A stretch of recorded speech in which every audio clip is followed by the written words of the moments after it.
Assalamualaikum warahmatullahi wabarakatuh. Kami dari kelompok 3, di sini kami akan menjelaskan mengenai komponen-komponen pada rangkaian mesin diesel beserta dengan fungsinya. Sebelum itu, izinkan kami memperkenalkan diri terlebih dahulu. Saya Taruna Madya Al-Fajr Hidayat, NIT 2270251. Saya Taruna Madya yang disarankan NIT 22701. Saya sendiri di sini Taruna Madya Muhammad Fadila dengan nomor induk Taruna 2230401. Saya Taruna Madya Al-Fajr Sapadani, NIT 23021. Dan saya Taruna Madya Mata Satria Nugraha, NIT 22431. Kami dari Prodi Teknologi Mekanika Perkeretaapian kelas B. Langsung saja kita simak videonya.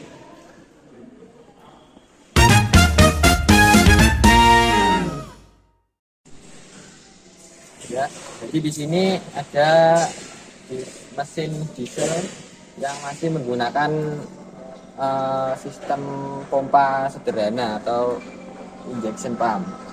Mesin diesel ini sendiri memiliki kelebihan, yaitu untuk jarak tempuh yang jauh hanya membutuhkan sedikit konsumsi bahan bakar sehingga lebih efisien. Yang kedua, secara umum mesin diesel memberikan torsi bawah lebih besar dan berguna untuk pengendara di jalan off-road. Bahkan kebutuhan torsi menjadi penting ketika akan menarik kendaraan yang rusak atau misalnya menarik kendaraan yang terjebak di jalur non-aspal.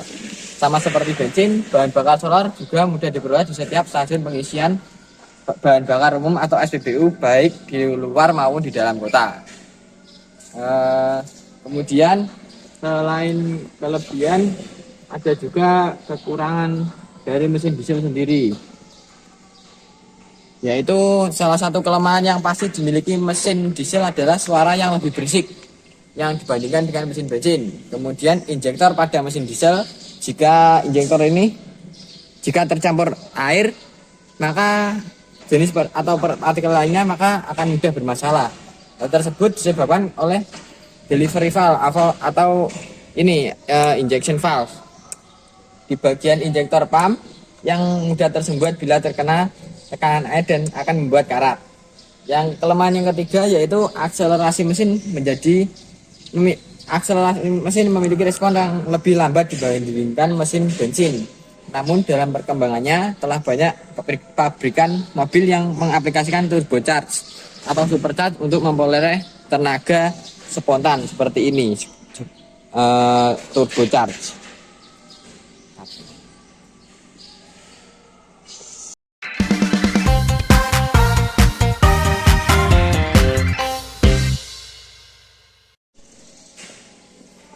Nah, pada bagian ini saya akan menjelaskan apa itu bagian head cylinder.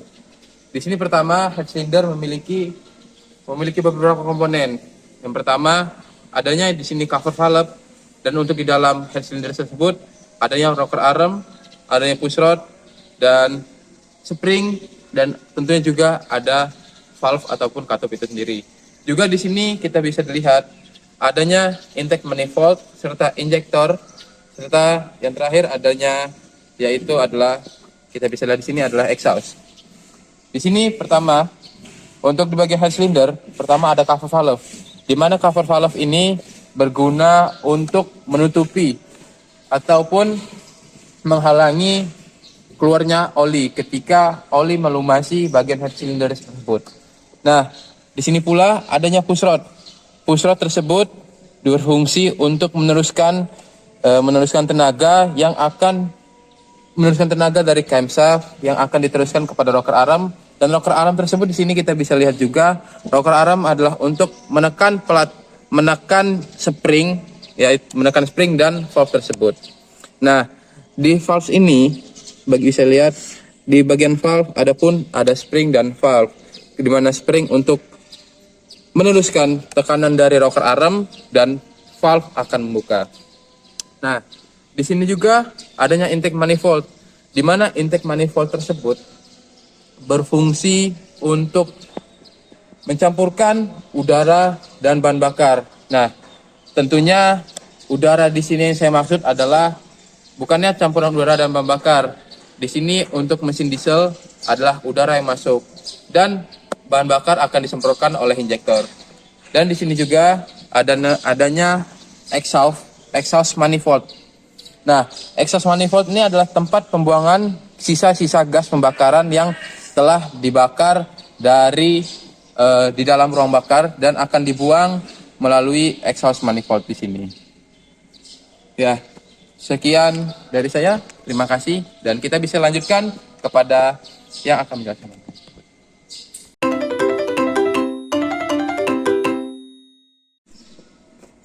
Oke, untuk bagian selanjutnya merupakan yaitu blok silinder, yang dimana blok silinder merupakan rumah dari mesin ini sendiri.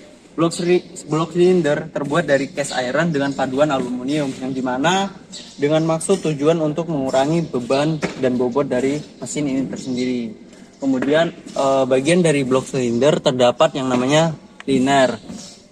Fungsi dari liner tersebut adalah sebagai tempat proses pembakaran yang dilakukan oleh mesin. Nah, di dalam liner ini terdapat yang namanya piston. Nah, pada piston ini terdapat ring-ring.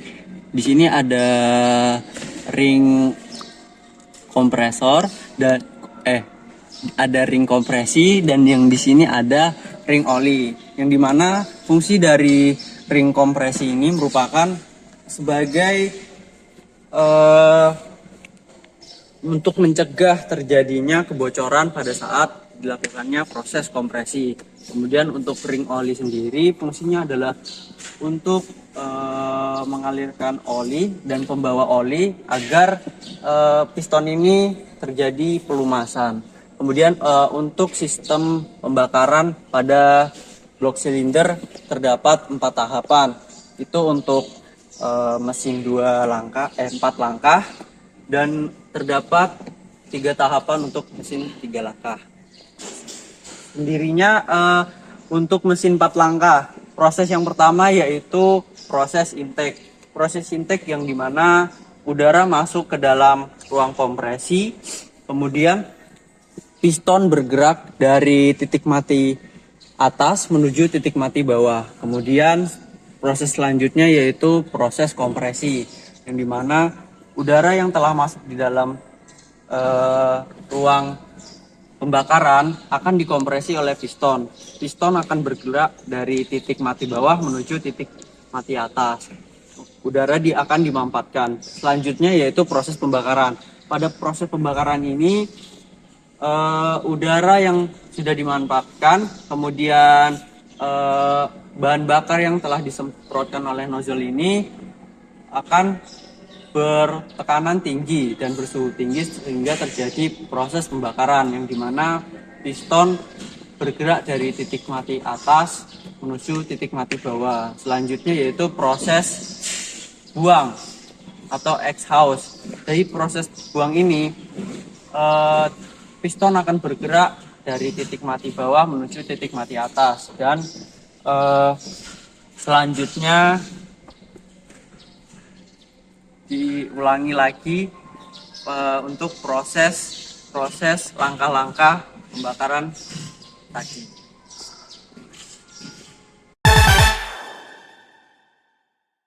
Kemudian pada bagian bawah mesin terdapat crankcase atau coulter, sering disebut coulter, yang mana di dalam crankcase ini terdapat crankshaft yang meneruskan gerak dari piston. Crankshaft ini sendiri berputar menggerakkan flywheel, yang mana flywheel ini geraknya akan diteruskan kepada transmisi. Selain memutar flywheel, crankshaft juga memutar komponen-komponen di depan. Komponen yang di depan ini terhubung menggunakan fan belt atau karet ini. Karet ini menghubungkan antara kipas radiator, dinamo pengisian, dan juga crankshaft itu sendiri. Selain memutar ini, crankshaft juga terhubung dengan camshaft, yang mana sebagai timing atau waktu yang tepat untuk membuka katup. Fan radiator ini sendiri digerakkan oleh crankshaft yang terhubung dengan karet, yang mana fan radiator ini mendinginkan radiator di depannya. Selain itu, crankshaft juga memutar dinamo pengisian, yang mana dapat mengisi kelistrikan pada mobil atau pada aki. Terima kasih.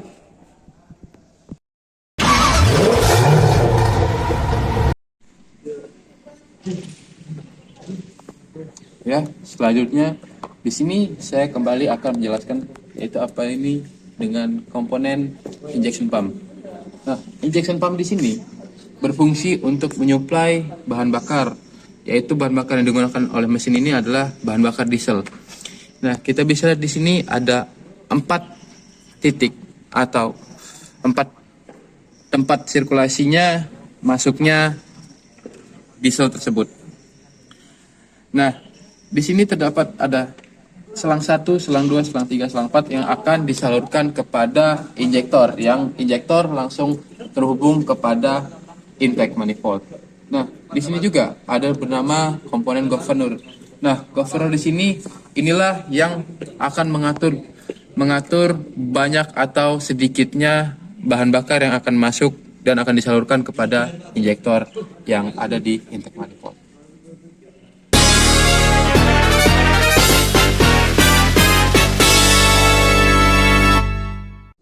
Ya, untuk komponen sistem selanjutnya itu merupakan sistem starter. Apa sih sistem starter itu? Sistem starter merupakan sistem yang digunakan untuk menghidupkan atau menyalakan sebuah mesin. Nah, dari sistem starter ini memiliki prinsip yaitu mengubah energi listrik menjadi energi mekanik, yang dimana energi listrik tersebut diperoleh dari aki, kemudian diubah oleh motor starter menjadi energi mekanik yang digunakan untuk menggerakkan mesin. Kemudian untuk komponen-komponennya sendiri yaitu yang pertama adalah aki. Aki merupakan sebagai sumber penyedia arus listrik. Kemudian komponen selanjutnya yaitu saklar. Saklar berfungsi menyalurkan arus listrik ke seluruh komponen dari sistem starter ini sendiri. Kemudian komponen yang ketiga yaitu merupakan relay. Relay berfungsi sebagai saklar atau penghubung ataupun pemutus dari sistem starter ini sendiri. Relay sendiri terdiri dari komponen yaitu fuse dan relay. Yang dimana fungsi dari fuse yaitu membatasi arus listrik yang mengalir dalam kabel sehingga risiko panas dan terbakar dapat dihindari. Kemudian yang selanjutnya yaitu fungsi dari sistem starter yaitu mengubah arus listrik yang didapat dari aki kemudian diubah menjadi energi mekanik sehingga dapat menggerakkan flywheel dan menggerakkan dari motor diesel ini sendiri. Ya, mungkin itu. Ya, selanjutnya ada komponen yang bernama turbo atau turbocharge, yang mana turbo ini berfungsi untuk menambah daya atau menambah pasokan udara yang dimanfaatkan dari sisa pembuangan ke intake manifold lagi. Cara kerjanya yaitu yang mana udara sisa pembakaran akan disalurkan melalui pipa ini kemudian memutar turbin, yang mana turbin tersebut terhubung dengan turbin di sebelahnya yang memutar, lalu turbin tersebut menghisap udara dari air filter yang masuk ke dalam sini, kemudian keluar dari turbo sendiri menuju ke intercooler, yang mana di intercooler sendiri udara yang tadinya panas akan distabilkan atau dinormalkan suhunya sehingga tidak terjadi panas yang berlebih. Kemudian udara dari intercooler akan masuk ke dalam air intake yang kemudian mensuplai udara untuk pembakaran itu sendiri. Mungkin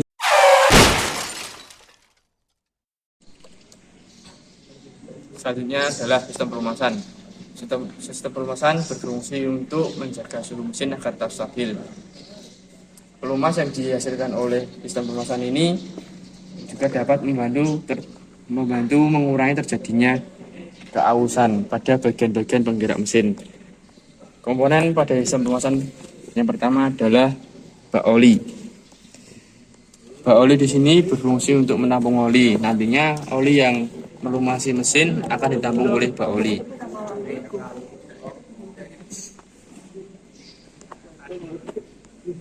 Yang kedua adalah pompa oli.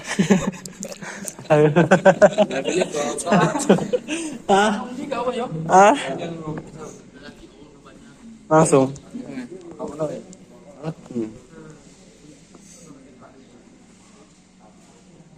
Yang kedua, Yo.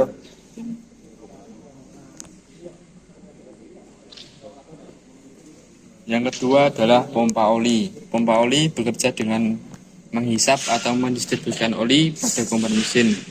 Kinerja komponen ini tergantung pada putaran mesin, camshaft, crankshaft, atau timing belt. Yang ketiga adalah filter oli. Sebagaimana namanya, komponen ini berfungsi untuk memfilter kotoran sehingga Sistem sirkulasi oli ini yang pertama berada pada bak oli yang menampung oli, kemudian dipompa oleh pompa oli yang sebelum masuk ke dalam mesin akan difilter oleh filter oli di sini, yang mana supaya oli yang akan disirkulasikan tetap terjaga kebersihannya. Yang kemudian pompa ini mendistribusikan oli melewati celah-celah. Seperti di dalam sana ada yang namanya semprotan oli, kemudian oli akan dinaikkan juga ke head untuk melumasi valve, dan oli yang terdistribusi tadi akan jatuh sendirinya ke dalam bak oli tadi yang kemudian akan disirkulasikan lagi.